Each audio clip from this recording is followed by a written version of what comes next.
شروع اللہ کا نام لے کر جو بڑا مہربان نہایت رحم والا ہے۔ آسمان کی قسم جس میں برج ہیں، اور اس دن کی جس کا وعدہ ہے،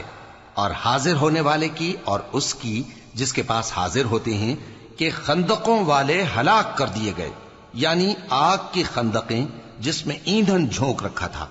جبکہ وہ ان کے کناروں پر بیٹھے ہوئے تھے، اور جو ظلم وہ اہل ایمان پر کر رہے تھے ان کا نظارہ کر رہے تھے،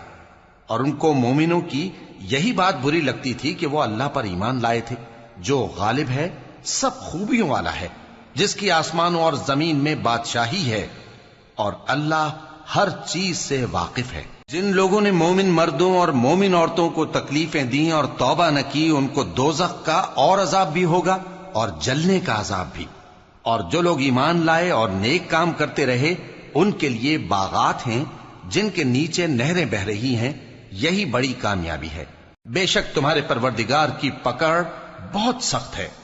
وہی پہلی دفعہ پیدا کرتا ہے اور وہی دوبارہ زندہ کرے گا، اور وہ بخشنے والا ہے، بہت محبت کرنے والا ہے۔ عرش کا مالک بڑی شان والا، جو چاہتا ہے سو کر ڈالتا ہے۔ بھلا تم کو لشکروں کا حال معلوم ہوا ہے، یعنی فرعون اور سمود کا؟ اصل بات یہ ہے کہ کافر مستقل جھٹلانے میں لگے ہیں، جبکہ اللہ بھی ان کو ہر طرف سے گھیرے ہوئے ہے۔ یہ کوئی معمولی کلام نہیں، بلکہ یہ قرآن عظیم الشان ہے، لوح محفوظ میں لکھا ہوا۔